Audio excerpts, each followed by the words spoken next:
Yo, welcome to the New Normal Podcast, a place where we talk about what's really real. If you watched that screen from earlier, I'm sorry, I had a little technical difficulties right then and there. Today's topic is I used to be pro life until I had kids. If you're over there on YouTube, y'all make sure y'all like, subscribe, share the video, comment, leave us topics y'all want us to discuss on the New Normal Podcast. If you're on Facebook, share the video, follow the page, give us some good feedback. We will greatly appreciate it. Um, I'm about to start this video with sharing a video that I have and talk about a couple of stories. But I'm gonna play this video first. Let's go.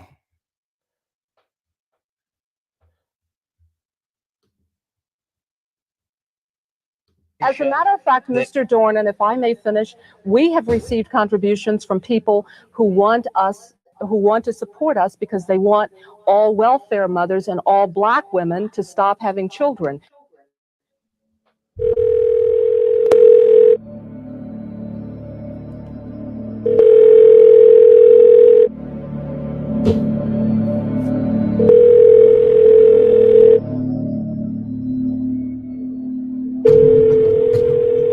Good afternoon, this is Autumn. Hello, Autumn. I'm interested in making a donation today. Fantastic. What about abortions for the underprivileged minority groups? I want to specify that abortion to help a minority group. Would that be possible? Like the black community, for example? Certainly. Okay. So the abortion could be, I could give money specifically for a black baby. That would be the purpose. Yeah, absolutely. If you wanted to designate that you wanted your gift to be used to help an African American woman in need, then we would certainly make sure that gift was earmarked specifically for that purpose. Great, because I really face trouble with affirmative action, and I don't want my kids being disadvantaged, against black kids. I just had a baby. I want to put it in his name, so that's definitely possible. Oh, always. And we just think, the less black kids out there, the better. Understandable. All right. Excuse my hesitation. This is the first time I've had a donor call and make this kind of request, so I'm excited, and I want to make sure I don't leave anything out. Hello, this is Irene. Hi, I'm interested in making a donation. I'd like to fund one abortion. Okay. I was wondering if that would be possible. Yes, we can definitely put that. Can I make the donation specifically for a minority group? Like a specific group of color, or like a group of... I mean, I want the abortion to be for an African American baby. Okay. And I was wondering if that could be possible. The exact amount we charge right now is $450 for an abortion. Okay, $450. And we can definitely designate it for an African American. Wonderful. If I wanted to help fund multiple abortions, could you also specify that this can be done for a specific group? Great. Well, we're really excited, because I really face trouble with affirmative action. I don't want my kids to be disadvantaged, against blacks in college, and the less blacks out there, the better. So. Yeah, it's a strange time for sure. Yeah. So, okay. Thank you so much, and you'll receive the check in a few days. Hello, this is Sue. May I help you? Hi, Sue. I'm interested in making a donation. Great. So, would it be possible for me to donate that money specifically for these minority groups so that they could have access to abortions? Yes, it would be. Wonderful. And could I specify that abortion be done, or those abortions be done for a particular minority group, or how does that work? If you wish, you can. Okay. So for example, the black community in Tulsa, would it be possible to give the money specifically for that? You sure can. Wonderful. Great. The abortions will be done specifically for the black community abortions. I will mark it in such a way that definitely it will. On a black baby. Yes. Thank you. Great. Okay. So can I give you my credit card number? Yes. Parents and Administration, this is Lisa. And who am I speaking with now? My name is Lisa Hutton, Lisa, what's your position? Administrative Assistant. Okay. When I underwrite abortion, does that apply to minorities too? If you specifically want it to underwrite an abortion for a minority person, you can target it that way. You can specify that that's how you want it spent. Okay, yeah, because there's definitely way too many black people in Ohio, so I'm just trying to do my part. Okay, whatever. Well, blacks especially need abortions too, so that's what I'm trying to do. Well, for whatever reason, we'll accept the money.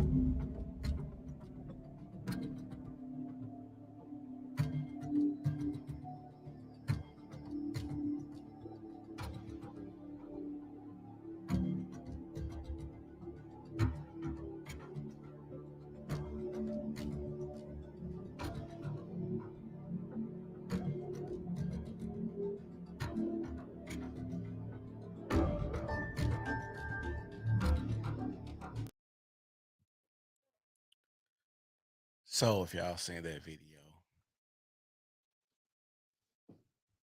the reason that I share that video is because I don't know if a lot of people know the history of why abortion exists, who started abortion, and where typically your abortion clinics are.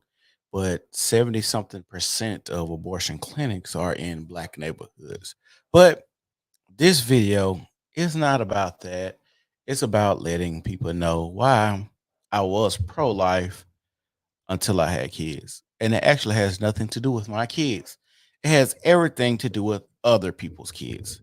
And what I mean by that is I don't want your children playing with my children if you're not going to take care of them, if you're not going to rear them in the right way, if you're raising terrorists or school shooters or bullies or people that think it's okay to, molest, rape, do all sorts of kind of degenerate shit in society. So I think those type of kids definitely need to go. But for me, I'm pro life when it comes to my kids because, you know, having kids is an ego trip. That's what I think. Having kids is part of boosting your ego, especially when you have beautiful kids like I do. So the thing is, a lot of people are just having kids because, well, like I heard the date master say, they get fuck trophies. And that's a lot of y'all out there. A lot of y'all have fuck trophies. Y'all out here just, doing whatever, acting like there isn't any consequences for sex, which is sad and very disgusting on the way that y'all treat kids.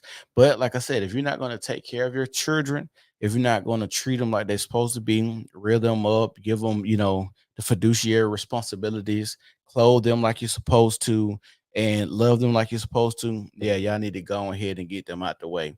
And I'm gonna say something that might be kind of controversial. I don't know if y'all know who Charleston White is. He said he's a community activist and he's trying to help a lot of black people out. My problem in what I think he does wrong is trying to help the people that are not capable of being saved. I think if you have two people who are participating in degenerate activities, I think you should let them go and participate in those degenerate activities. With the black community, we will have to have a big purging.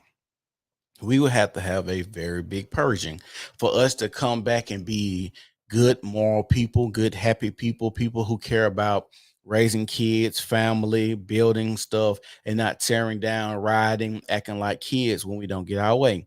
The thing is, let those people kill themselves. That might sound harsh, that might sound fucked up, but I think when it comes to the people that Charleston White is trying to talk to, the people that Charleston White is trying to save, I think those people are unsavable. So I think if those two people are into gang activity, they should just shoot each other up, kill each other. Those are less people that we have to worry about trying to save later on down the line. That might sound harsh, that might sound crazy, but a lot of y'all kids ain't meant for saving. Parenting is a very strenuous job. It's very hard and difficult, but at times it can be very rewarding. um the reason I say that, children do things to warm your heart, make you feel good, make you feel excited, but at the same time it's a lot of people that is not ready for that type of responsibility.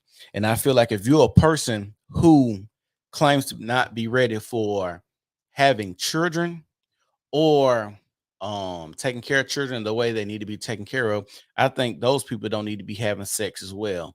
I know sex feels good. I know busting a nut feels good, and that's all cool and fine and dandy. But at the same time, we have to be honest with each other, and we have to be real with one another. A lot of y'all is not meant to be having children. So I want to talk about 3 stories today and what I mean. The first story I'm going to talk about is, I guess her name is Shaquilla Robertson. And I kind of wanted to wait on this story because it was a hot topic, but I wanted to wait because it was a lot of stuff going on if she got killed by a trans person, if this was femicide, if, you know, the hate, the stories that came out. So now that the dust kind of has settled, it's been out about a week and a half or whatnot. Come to find out, she did not get killed by trans women. She got killed by 2 women, and like I said, the story is ever evolving. But I'm going to read to y'all about this topic and give y'all my 2 cents.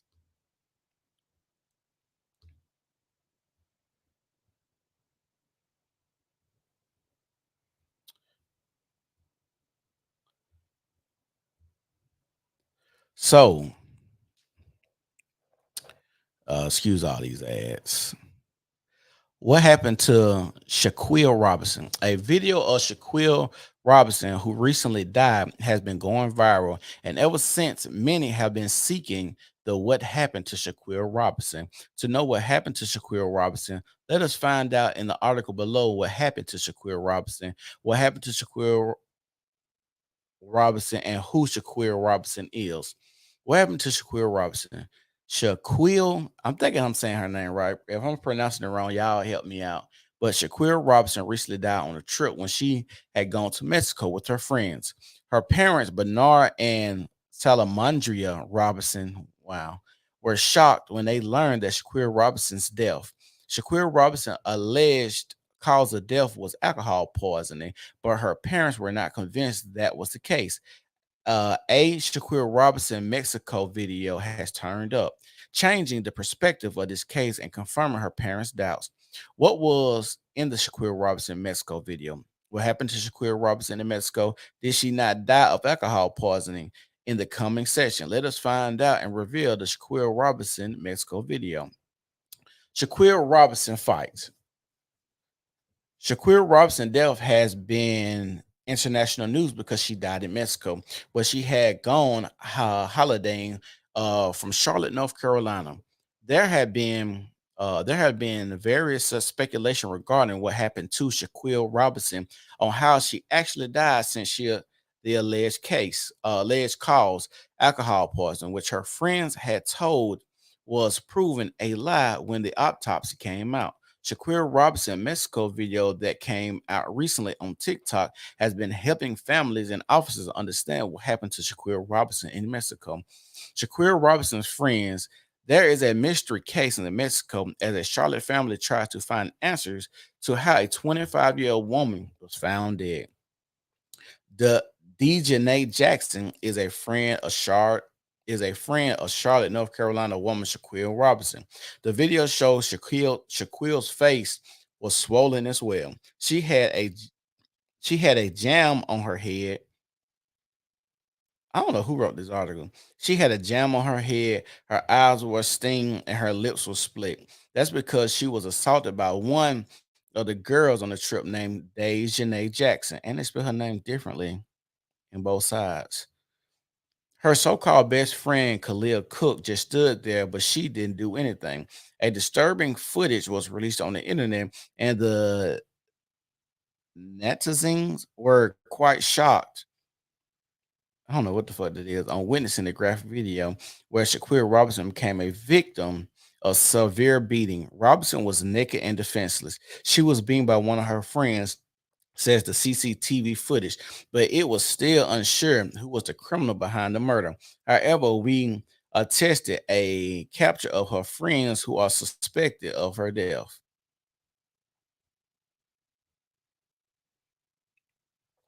It is not clear what is there in the Shaquille Robinson Mexico video, but sources like CBS 17, the U.S. Sun, and WBTZ have revealed that Shaquille Robinson Mexico video allegedly has incriminating evidence to show how Shaquille Robinson died. But from what we've gathered, Shaquille Robinson Mexico video is quite blurred, and the contents of this Shaquille Robinson Mexico video has not been made public. We will have to wait till the officials revealed what is inside Shaquille Robinson's Mexico video. Is it Shaquille? Shaquille Robinson News. This 25-year-old Shaquilla, it is not spelled different, had gone on a trip on October 28th with a group of friends and never returned. Salamandra, Shaquille Robinson's mother, had reported to WBTZ that she had spoken to Shaquille Robinson just on Friday. I spoke with her Friday evening and she was having dinner, and I never spoke to her again. The conversation she had later on with her friends, who had reported that she was not feeling well, and finally of her death. On Saturday evening, they called and said she wasn't feeling well and they would call a doctor. And they called, the doctor hadn't arrived yet, but they said she had alcohol poisoning. After they said she had alcohol poisoning, we received the autopsy report on Thursday, and it said that her neck had been broken and she had a back spasm. There was a crack, spinal cord was cracked. That took it to a whole nother level because that meant somebody had attacked her.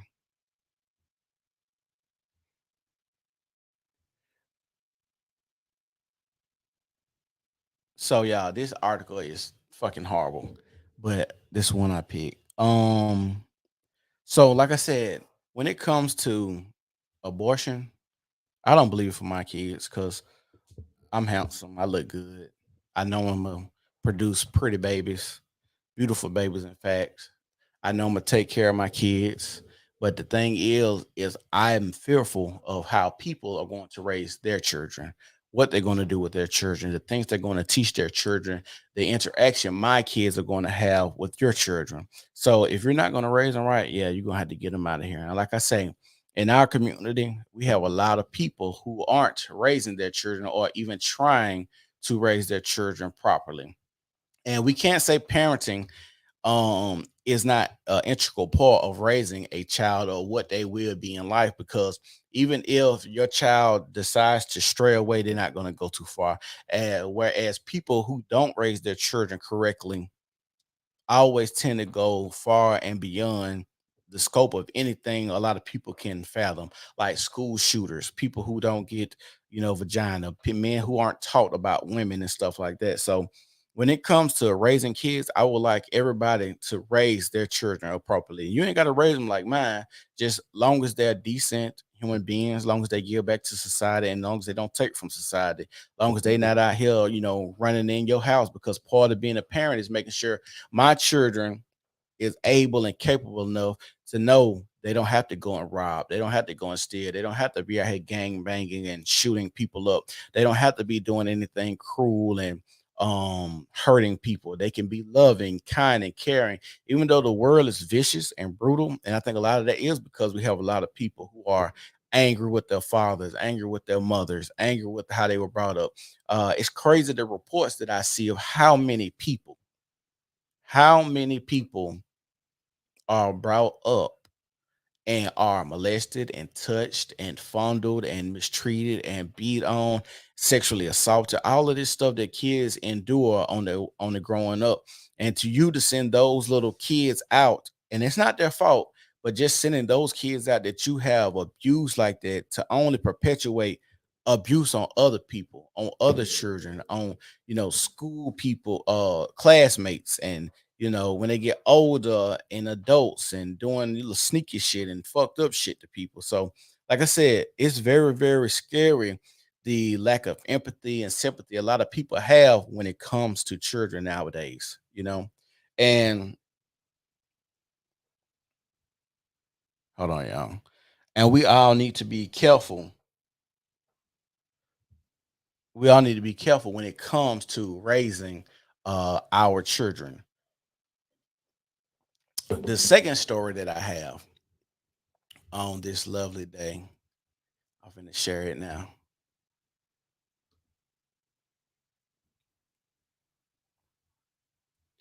Y'all bear with me.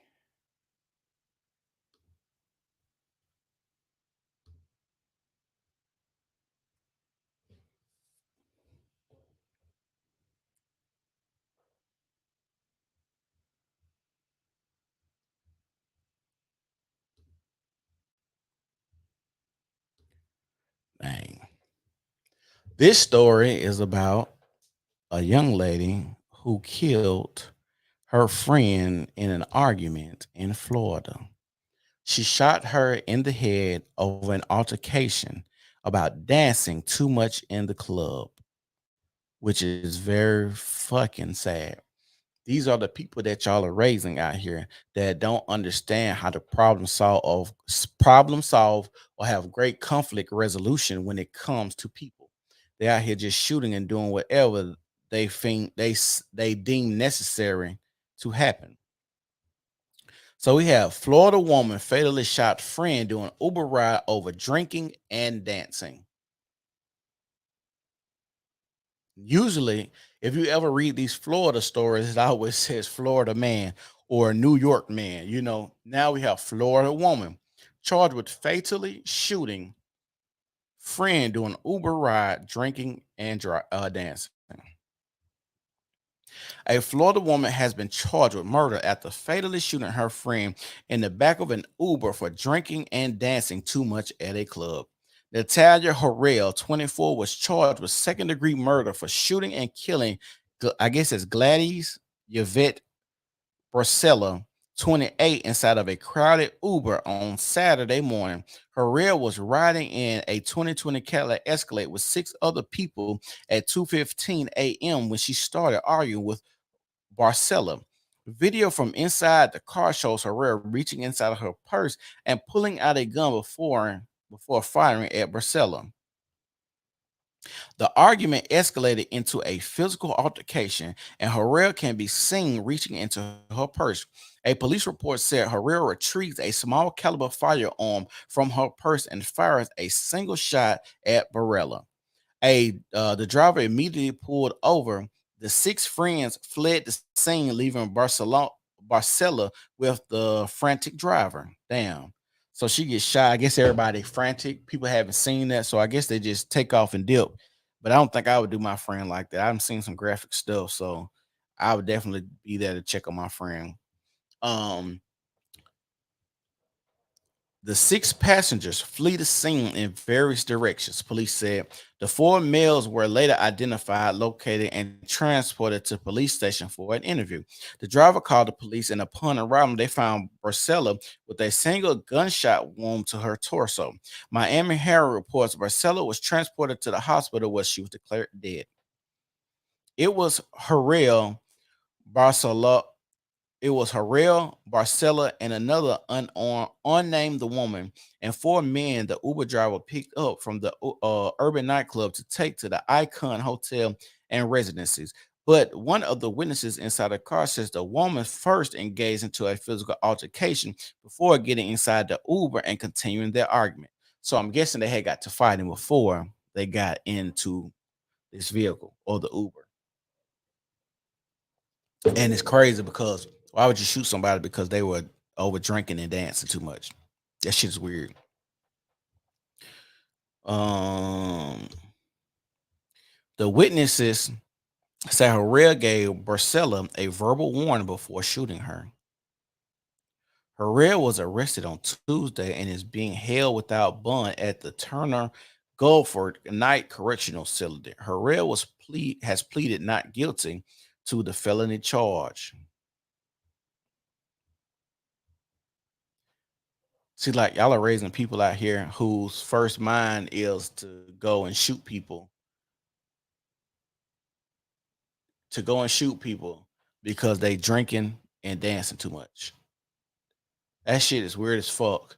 Like, y'all need to teach y'all children better conflict resolution, how to deal with people better, what they should and should not do, how to handle those situations. If you don't like that your friend is drinking too much, dancing too much, and it's an issue for you, why don't you just leave if your friend gave you that much, is that much of a problem, is that much trouble, is getting on your nerves that much, why would you think it was okay to shoot your friend in the back of the head or in the torso like that and everybody leave her and she's pronounced dead?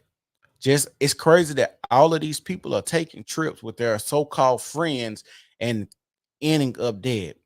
Just think about the parents that have to hear that news that your child is down there on a trip to come back to tell you guys, to tell them that they were there and they got killed by their so-called friend over something so petty as drinking and dancing too much. This is the time that we're living in. That people are so trigger happy and so gun ho and eager to shoot people that they call their friends, not even people that they call in ops or people they have actual beef with, people that have actual animosity with. These are people that they are calling their friend.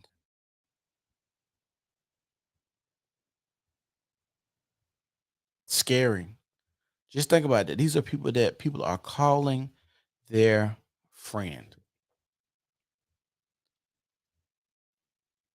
Scary to say the least. Next video.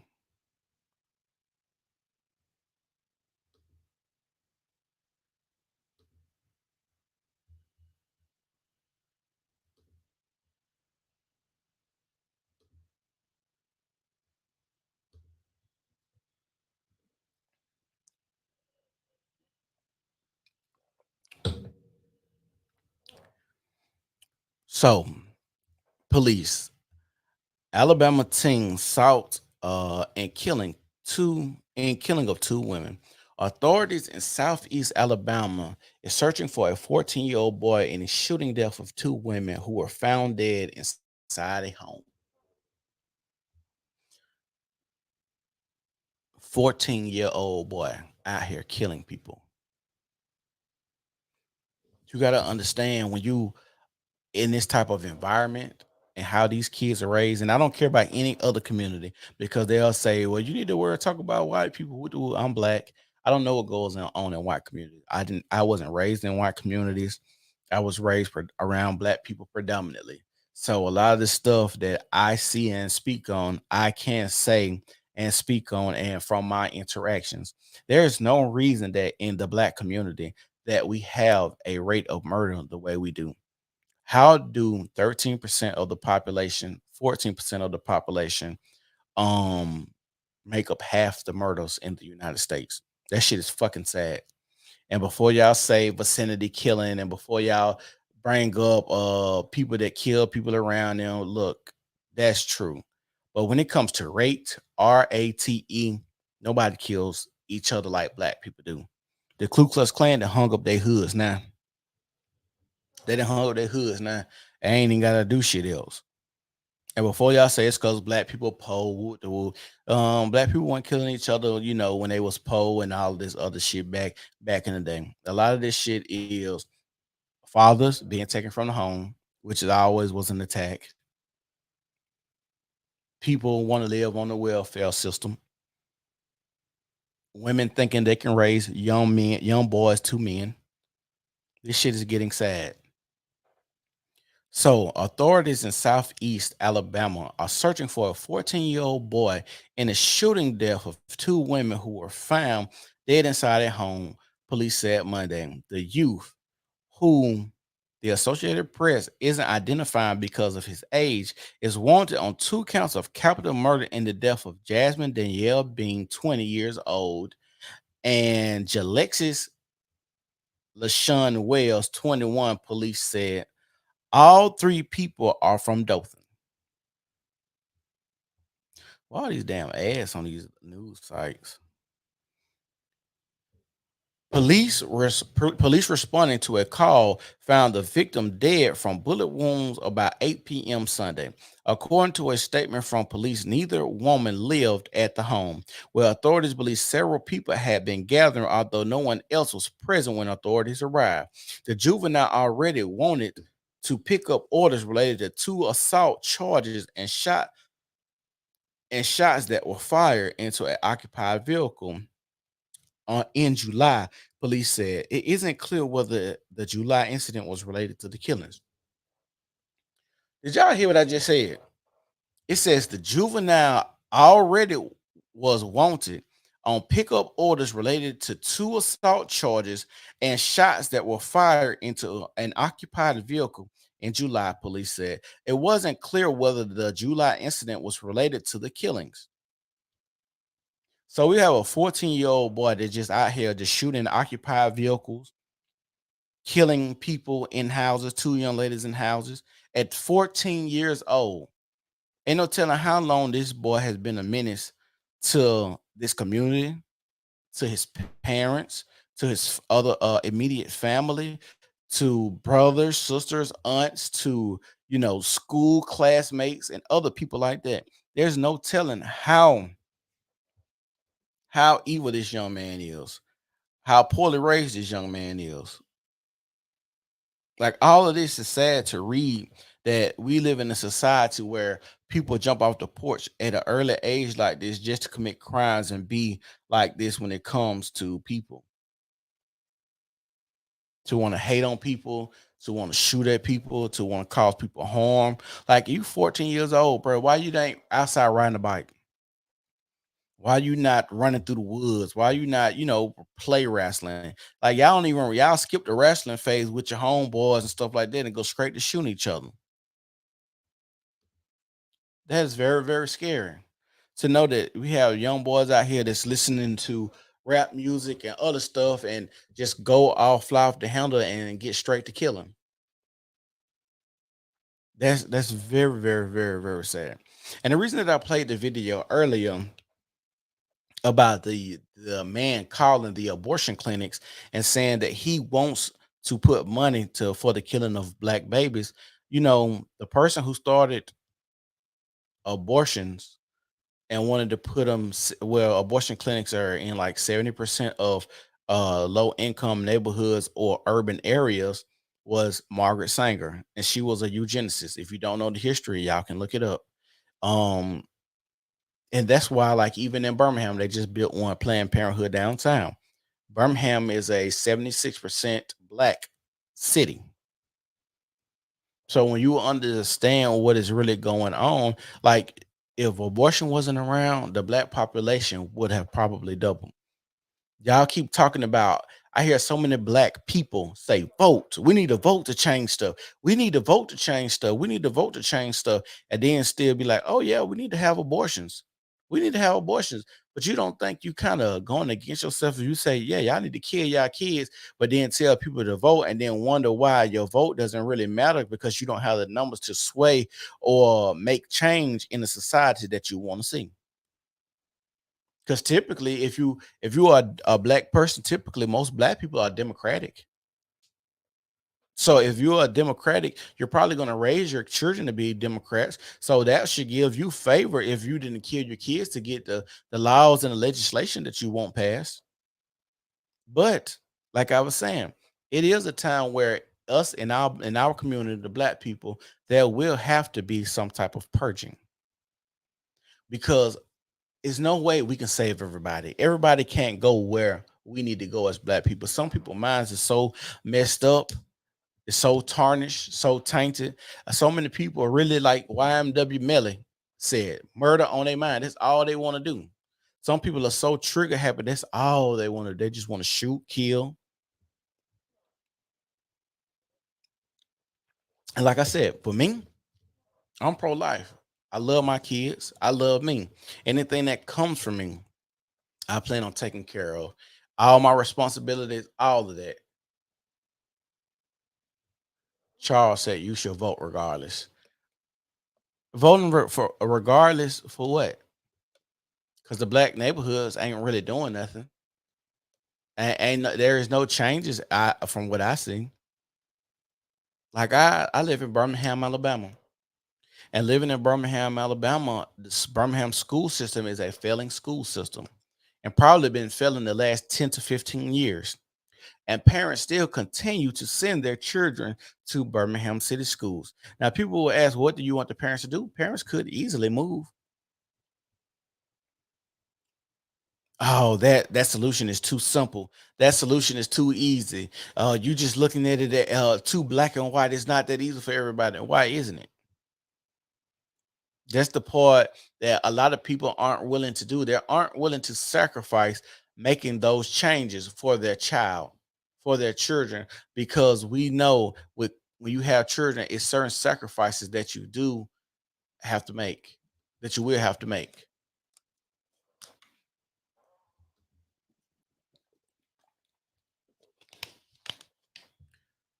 There are certain sacrifices for your children that you will have to make. What about this story right here?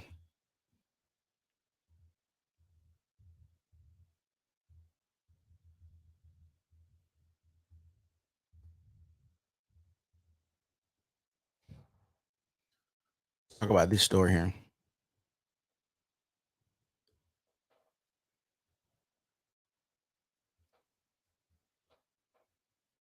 These are the kids that you guys are raising.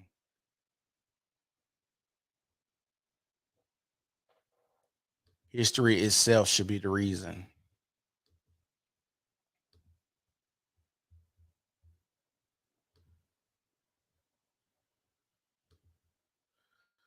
Let's talk about this story right here. This is from ESPN.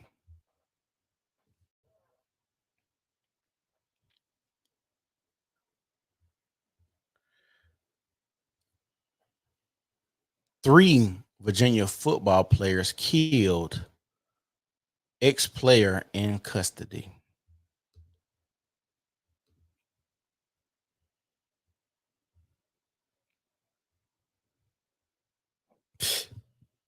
Excuse me.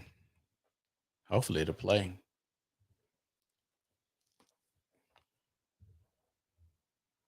Perry were killed on Sunday night. Running back Mike Hollins and an unnamed female student were also shot. Are currently being treated. The suspect is a former football walk-on, Christopher Darnell Jones, who was apprehended Monday after a manhunt. Today, Virginia Athletic Director Carla Williams and Coach Tony Elliott speaking for the first time since the tragedy. Feels like it's a nightmare, to be honest with you. And I'm ready for somebody to pinch me and wake me up and say that this didn't happen. You prepare for this job. There's no chapter on a situation like this. And so I'm just trying to figure out step by step how to be strong for these young men. The first meeting was really, really tough. You know, really, really, really tough. Today was much better. It's so shocking that you just want to love on our players. And so that's where we have spent our energies. That's where we've spent our time. And I think that's what we need to continue to do. At this point, with the sequence of events and the timing, I've just been focusing on loving these players, consoling the families, trying to make sure that there's no ripple effect with the guys on the team. Because again, this is something that nobody is prepared to deal with until you're inside of it. So you have a football team that is grieving, that is hurt, but that is also very self-aware that this situation is bigger than football, and it transcends football. In due time, we'll collaborate on the path going forward in terms of on the field play. You could hear the anguish in his voice, the pain on his face, as we're joined now by Mark Schlabach, who's joining us from Charlottesville. And Mark, we mentioned earlier that fourth player, running back Mike Hollins. What's the update on his status? Hollins had a second surgery this morning at UVA Medical Center. He was shot in the back. A bullet was lodged in his stomach. He had emergency surgery late Sunday night to remove the bullet. Doctors went back in this morning to examine whether or not he had any internal injuries. I talked to a Hollins family spokesman earlier today. He told me the surgery went well. Doctors expect him to make a full recovery. He was taken off of a ventilator when his mother arrived in Charlottesville from Baton Rouge on Monday. He couldn't talk because he was intubated. He wanted to tell her something, communicated with her, and he asked for a notepad and wrote down, "How are my teammates?" Absolutely heartbreaking as he continues to heal. We did hear just now from Coach Elliott on that path moving forward. And Mark, what comes next for this team and the Virginia community as a whole? Yeah, I mean, a lot of grieving. They're trying to help the players cope with the deaths of their fallen teammates as best they can. Know that Jones, the suspect, was transferred to the Charlottesville jail earlier today. He's awaiting arraignment on 3 felony charges of second-degree murder. In terms of the games going forward, the Cavaliers are scheduled to play Coastal Carolina and Charlottesville on Saturday. Both Williams and Tony Elliott said that decision has not been finalized. They'll make it together with some input from the players. Virginia is also scheduled to play rival Virginia Tech in Blacksburg in the finale on November 26th, and no determination has been made about that game as well. For now, community in mourning. We will bring you the latest as this news continues to develop. Mark Schlabach with the latest from Charlottesville. Thank you, Mark.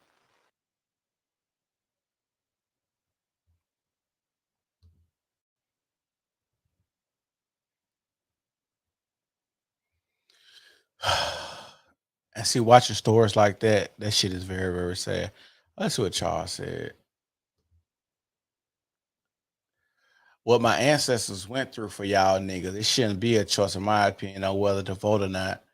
I think it should be a choice because I feel like if we talk about ancestors and people, what people went through and what people have done, I think a lot of the decisions that people did for us in the past hasn't panned out very well for us today. Like integration.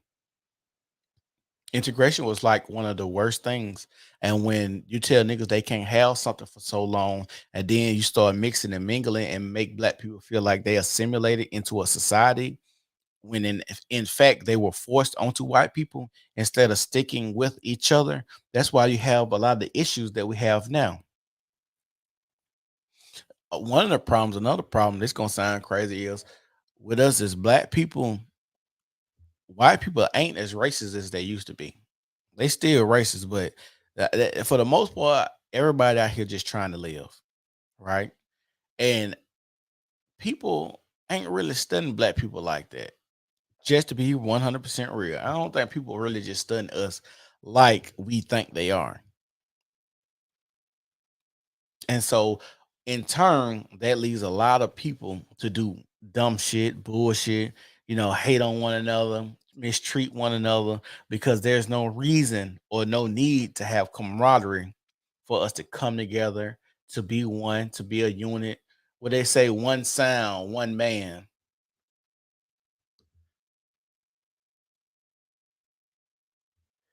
No. It said, do you feel that every Republican is racist? No. Hey, I think this some real shit. I think Democratic Party more racist uh than the Republican Party. But a lot of people don't know that when black people started voting, black people were Republican. I'm gonna look it up for y'all.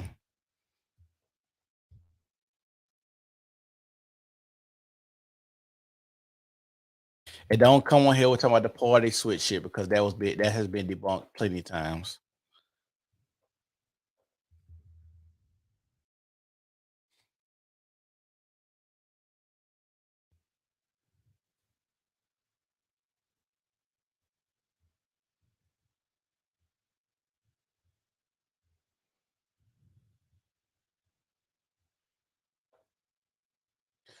Charles, why did you ask me do I feel like every Republican was is racist?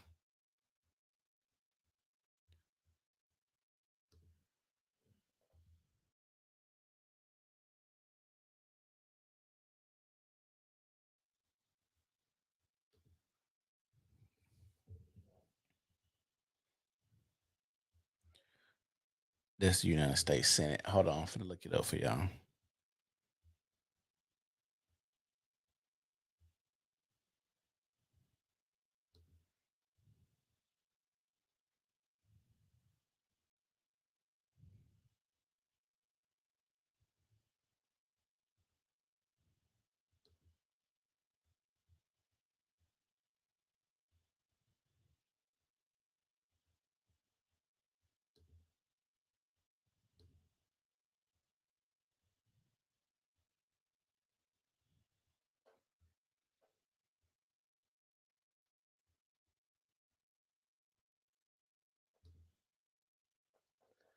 Brad, what you said?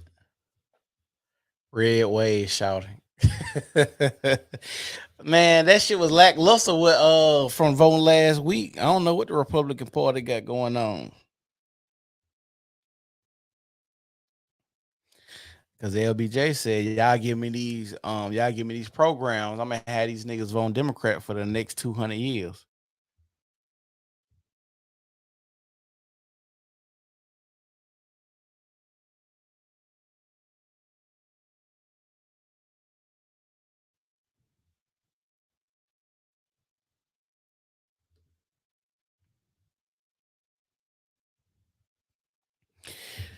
Yeah, he's the Great Society Act policies birthed Medicare, Medicaid, the Older American Act, and the Elementary and Secondary School Education Act in 1965, all of which remain government programs in 2021.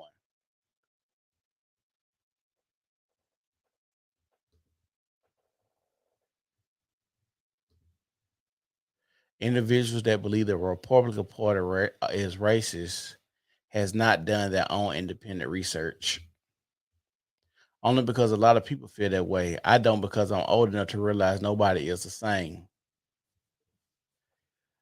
Um, this is what I feel. I feel like we have very, very extremes, and I say this all the time.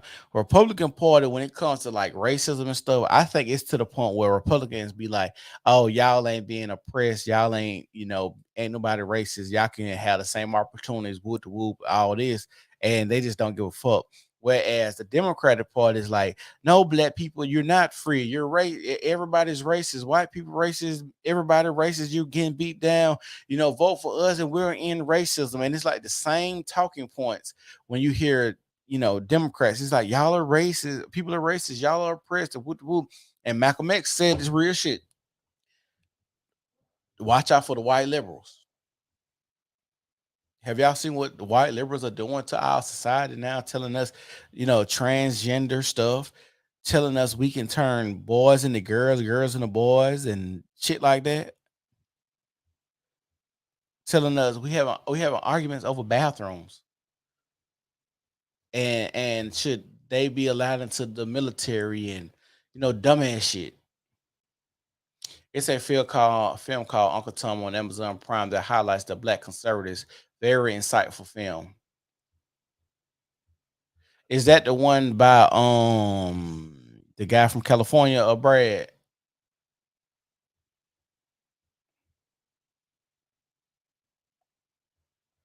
I'm trying to find this out. But I feel like Google, I keep forgetting this. This is some real shit. If you ever look up something on the internet, you had to use DuckDuckGo to find what you're looking for, which is sad as fuck.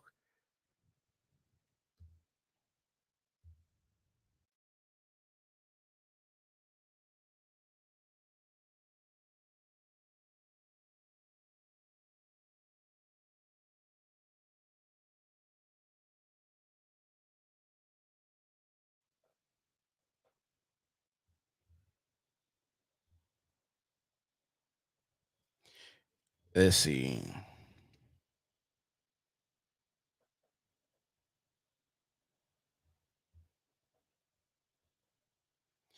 Okay, I'm finna share this.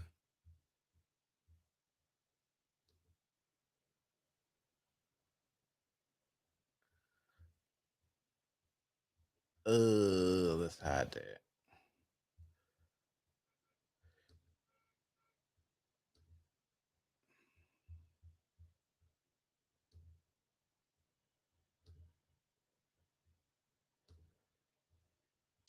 It said all of your first Black Congress were Republican.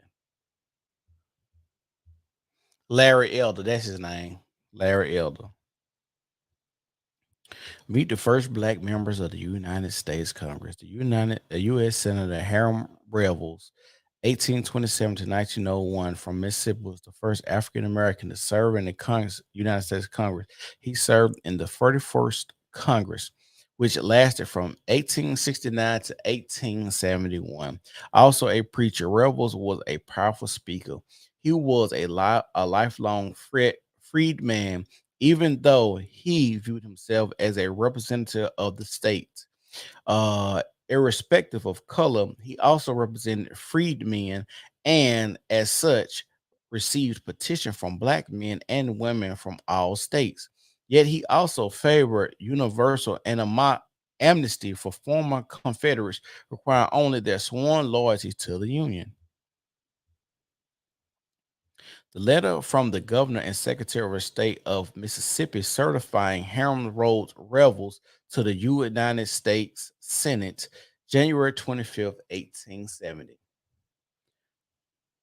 So this is just a list. And like I said, I did the same thing I just typed in. I could not find it on Google. So you have to use DuckDuckGo to find stuff because they hide a lot of shit. And when it's crazy because when I be having like these arguments with people about stuff I've seen and I can't never find them on Google, it's because I never remember to use DuckDuckGo because Google actually blocks a lot of stuff because they don't want you to see what's going on. And that's why having media and having stuff where you can research on your phone is dangerous. That's one of the most dangerous things you can have in society is having it to where a conglomerate or an entity like Google and other platforms can curate or gear what you research to still push their narrative, which is very, very, very, very, very, very scary. Let me go to DuckDuckGo on this one too.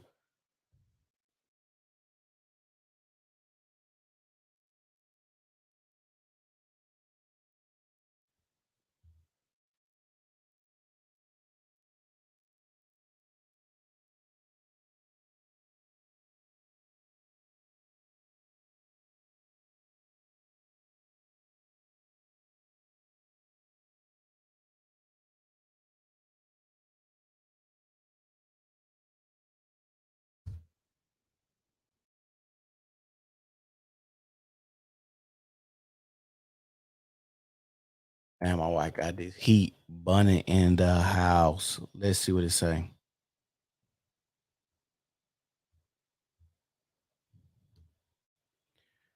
It says quotes by Lyndon B. Johnson. It said, I had these niggas voting Democrat for the next 200 years, said two governors regarding the Civil Rights Act in 1964, according to the Air Force One Stewart Robert McMillan, Lyndon B. Johnson.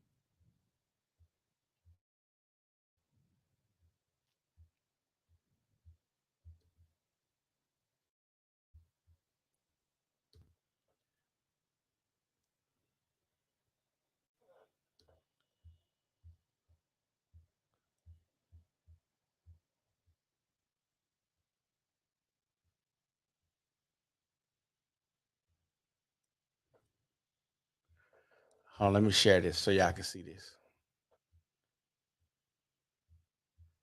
This is a actual quote from Lyndon B. Johnson talking to two Air Force men.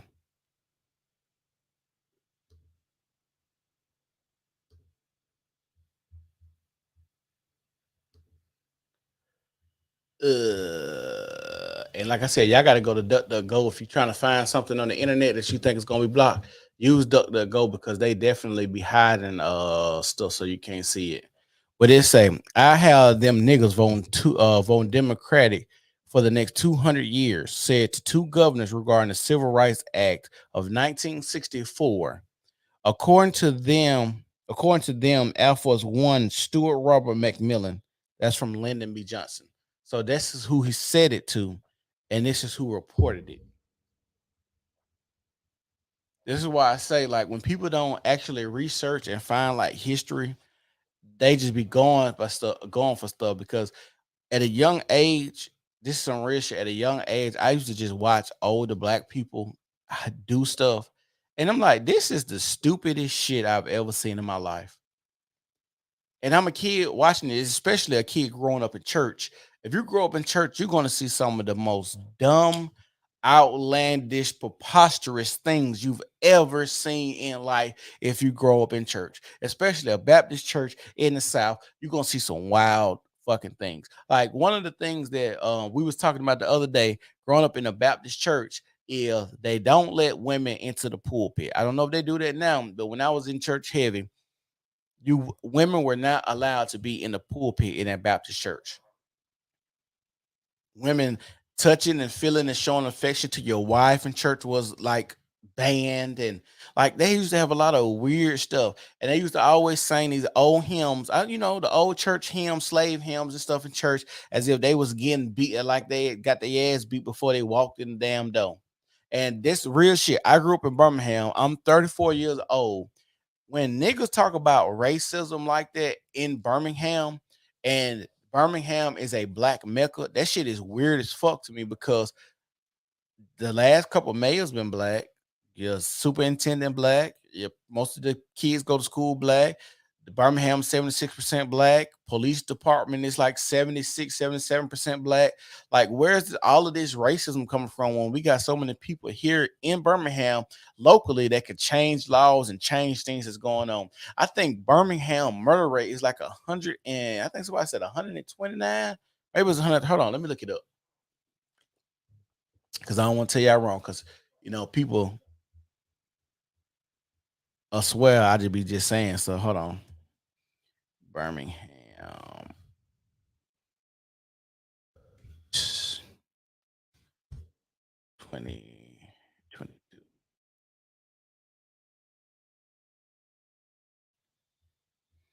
I don't want the list. I just want to. It says right here in 2022, Trussville Tribune.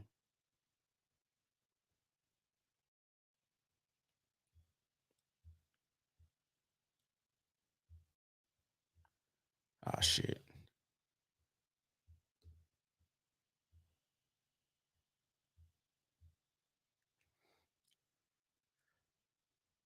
I don't know if y'all can see that. It says Birmingham ranked number 3 nationally in homicides. Birmingham, there's a lot to love about the Magic City. There's a world-class foodie scene. I ain't gonna lie. Hey, the food scene in Birmingham is becoming like top notch. Like, they've been having like restaurants pop up left and right, and it's great fucking food. I'm not gonna lie to y'all. You can eat good. Y'all see, y'all done got fat as hell, but I'm gonna get on that shit next year. But yeah, food is very fucking good in Birmingham. Growing business hub and a popular literary and art scene. But a recent study of the first half of 2022 shows that Birmingham also has a violent crime problem. It does. Birmingham ranked 3rd nationally in rate of murder with 28 homicides per 100,000 people per NOLA.com. First reported, citing research done by Jeff Asher, who is a public safety analyst for the city of New Orleans.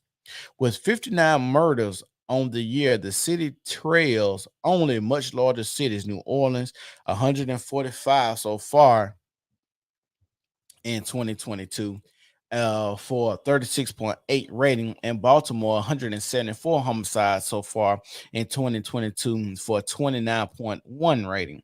240 murders and Atlanta 74 murders led Birmingham in raw numbers of homicides. Those cities' murder rates are much lower.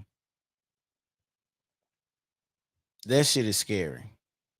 Asher's research may not be complete, as the report was compiled from 90 public-facing city dashboards. The research is limited to cities within populations of 200,000 or more. If a city is missing, it probably didn't have the data publicly available in a way that makes it possible to analyze. Let me see when the article come out, because somebody said we had hi, yeah, this July 7th. This article was published July 7th. So let me go back and see if I can find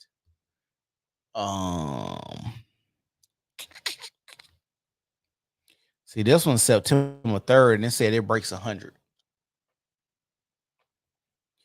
Birmingham breaks 100 homicides this year, including 6 justified deaths. Hey, if you stay in Birmingham, do y'all feel like y'all in a dangerous city? I asked somebody that the other day, even though they got a lot of murders, but I don't be in the mix like that. So I don't never feel like I'm in danger. I'm always at the house trying to get this podcast shit together. But do y'all feel like y'all in a dangerous city?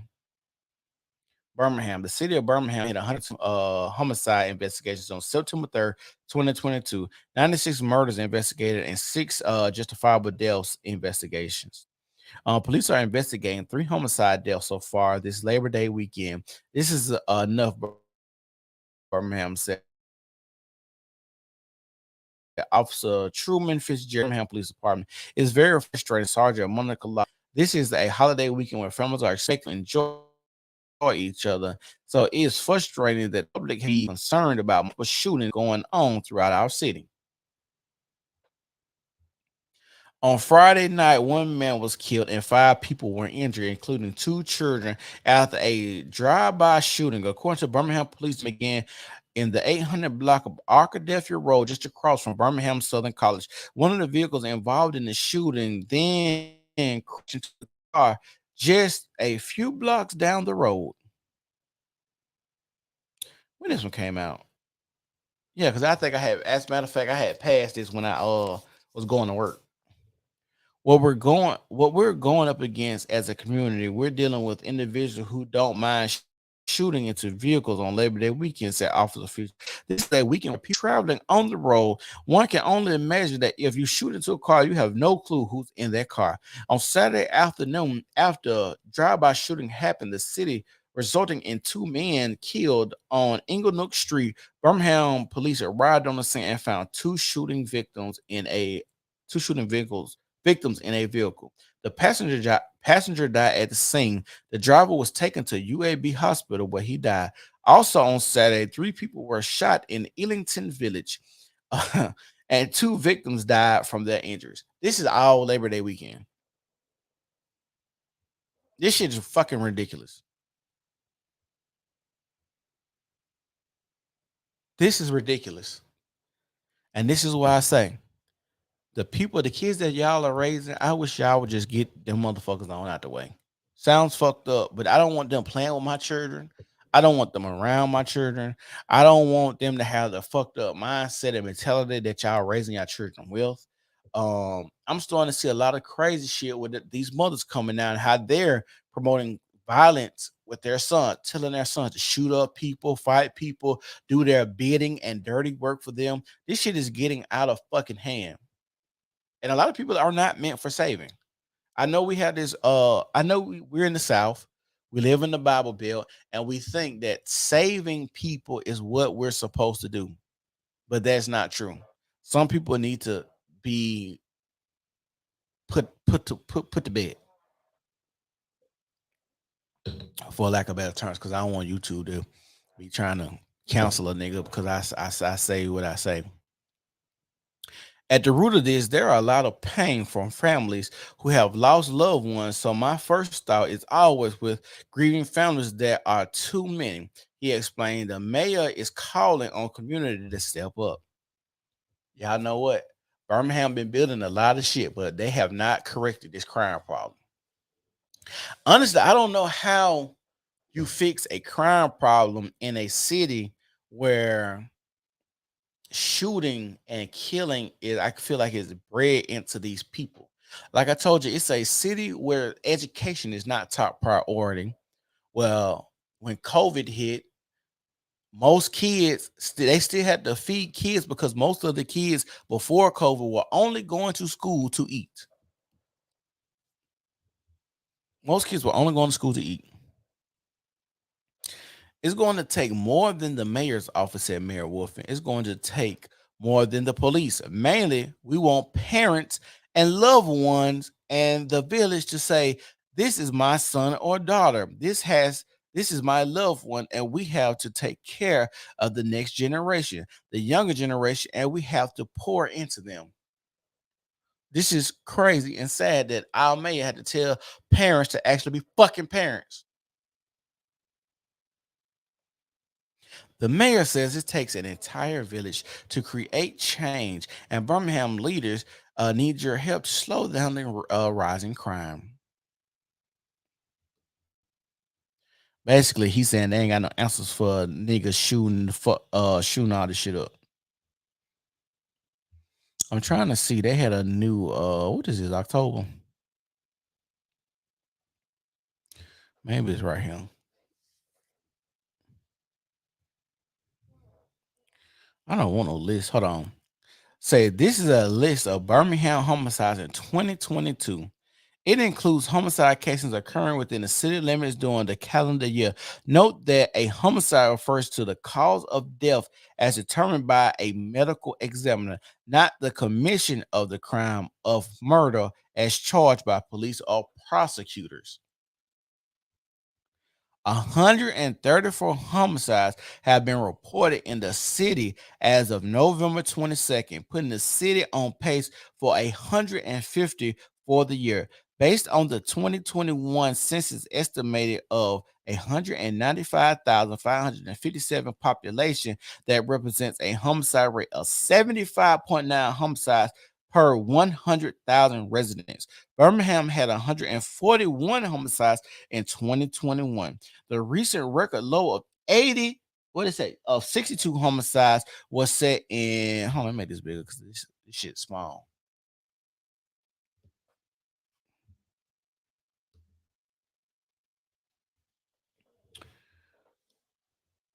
What was that? The recent record low of 62 homicides was set in 2014, and the recent record high was 148 in 1992.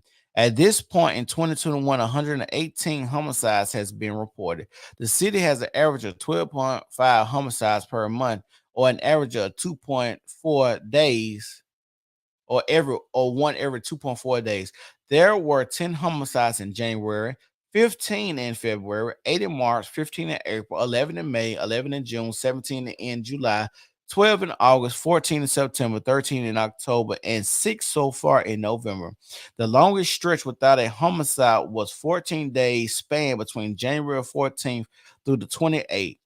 25 deaths were reported on Sunday, 18 on Monday, and 17 on Tuesday, 12 on Wednesday, 14 on Thursday, 17 on Friday, and 28 on Saturdays. One death came at the hands of police, and 7 other reported homicides were ruled justified as self-defense by investigators and prosecutors. In one case, murder charges were filed against an accomplice of the homicide victim rather than the shooter. So this to let y'all know, like, this shit is fucking ridiculous. Like, this year we planning on breaking the record in Birmingham, and that record was 148 homicides. They said we're on pace to have 150 this year. That's why I asked, do y'all feel like y'all are in a dangerous neighborhood, a dangerous city? It's just the products of the parenting. This shows the parenting right here. I do not want these hooligans to play with my fucking children. Keep your fucking kids, baby kids, away from my kids. Yes, I'm pro-life for my children. I'm pro-life for your children if you raise them right. But if they're gonna be a menace to society, they're just gonna get in the way and further, push degenerate shit, bad culture, bad parenting, more pain, more hurt, more vitriol towards each other. So we really have to dial this shit in. We need to have more people, community activists and shit like that, trying to come together and put a rest to a lot of shit that's going on. And like,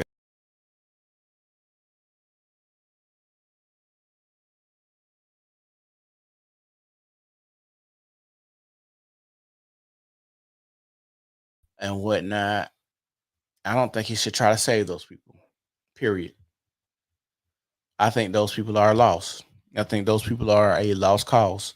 I don't think there is any saving with those people. Let them go. I'm gonna say it again. I don't think there is saving for a lot of black people in our society. People who participate in violent crimes, who join gang activities, who join set activities or neighborhood beefs or project beefs with the other projects and stuff like that. People who are shooting at each other and dive into that lifestyle. I don't think we should try to save those type of people because I feel like a lot of those people minds are messed up. And once again, I know we live in the Bible Belt, and saving people is what we think we should do, but I don't think we're there. We should let those people continue to shoot each other up, kill each other so they can get out of the way, because us as Black people, we have a lot of things we need to try to build to come together. It has to be a very big purging in our community. So if people want to be gangbangers, hooligans, shoot them up, bang, bang, rob and steal, and let those people congregate, do what they want to do, and kill themselves, and y'all don't go down there and try to save them people. Sounds fucked up, I know, but it's the New Normal Podcast. If you over there on YouTube, make sure y'all like the video, subscribe, share the video. If you over there on Facebook, like the page, love the page, share the page, give us comments, content y'all want us to talk about. It's a New Normal Podcast, and we gone.